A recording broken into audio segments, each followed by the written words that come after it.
We have a really great crop of asparagus this year. The asparagus bed is mature. We're getting some nice big pieces of asparagus.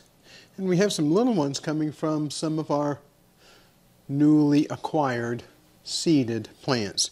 We didn't seed them on purpose. They just happened to naturally seed, and we're letting them grow. Mine as well.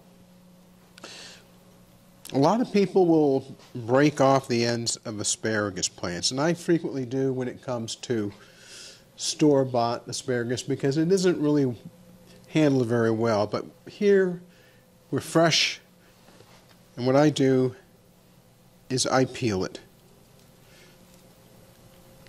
I start with a paring knife up above the change in color from green to purple or white, whatever the color happens to be, and I trim off that outer bit, and I frequently cut off the very end of the asparagus.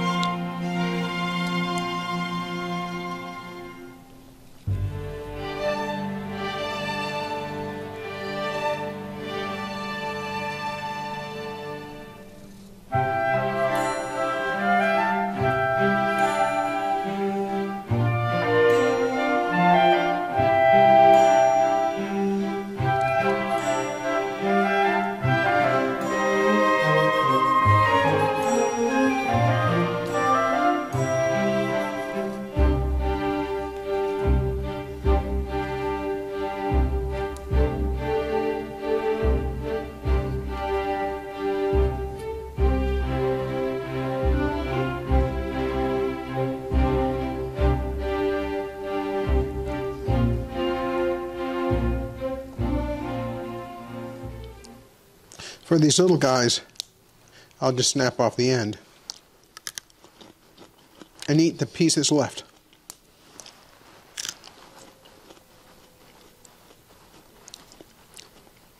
It's a delicious way to get food going quickly.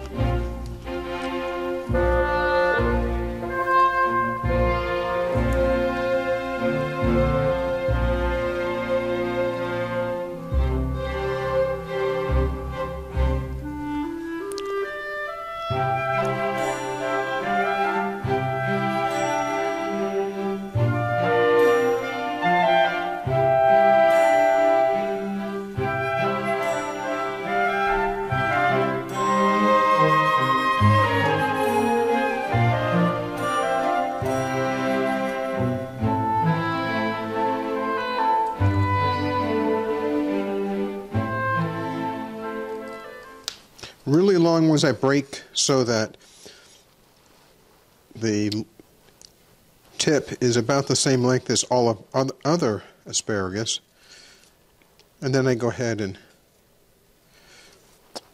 trim off the woody parts.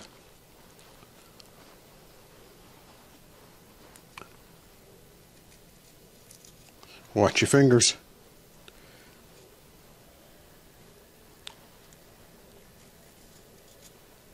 You can tell this is a little tougher because the knife doesn't want to butt in quite as well.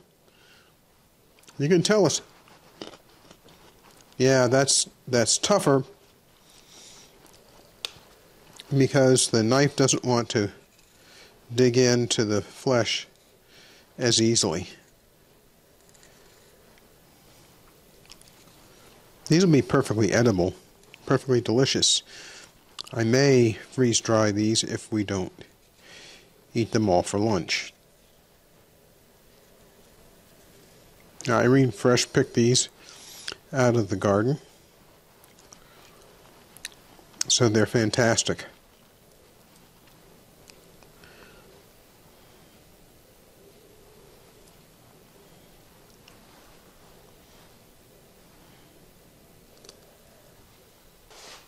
And that's a nice little bunch of asparagus. If we can't eat all of these for lunch or decide to save some for dinner, It's no big deal. We have a freeze dryer, and all I need to do is put whatever we're not going to eat onto a tray and stick it in the deep freeze. That'll keep it safe, it'll keep it wholesome until I get a chance to run the freeze dryer again.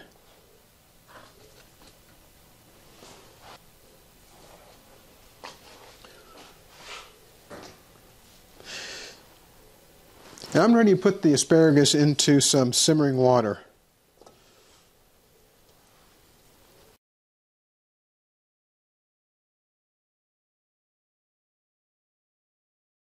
I'm putting these asparagus into the simmering water according to their size. I'm putting the large diameter pieces in first, and after a minute or two I'll put in the smaller ones, because the smaller ones are very, very small. They're cute.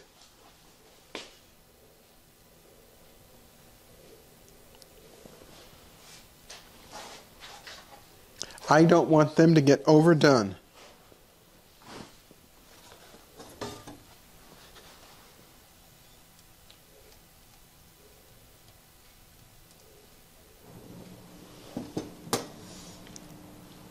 It's always a quandary for me whether or not I let these go until there's a little bit of resistance still to a fork, or if I just want to leave them in for 2 minutes to blanch. I think I'm going to get them beyond the blanching point and starting to cook a little bit, so that when it's time for lunch, I can just put some butter in a pan, heat them up, and serve them. It's really delicious that way. I have a clean kitchen cloth sitting here on the range. I'm going to check these to see if they're done enough. And that's perfect. It's maybe a little bit underdone, but I'm not going to put these in an ice bath. An ice bath will stop the cooking right away, and it will maintain the color of the asparagus. I'm not going to worry about that today, because we'll be eating lunch relatively soon. Put the little guys in.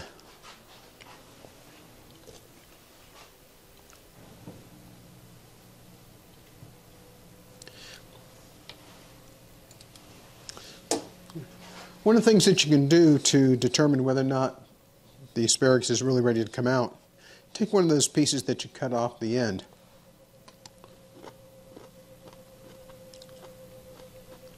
Has a crunch. It's cooked enough.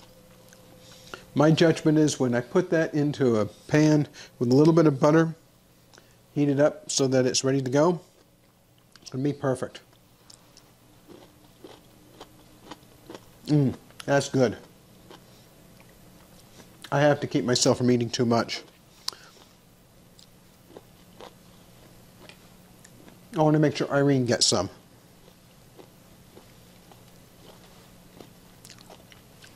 That's really good.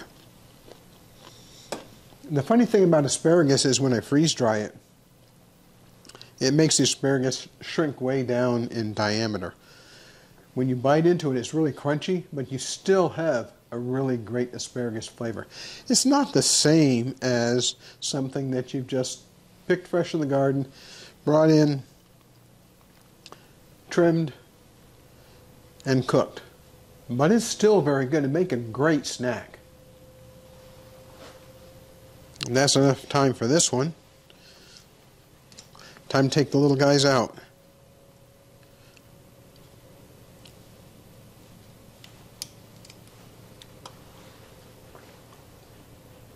And that's all it takes to get the asparagus ready, either for quick prep for a meal or for the freeze dryer.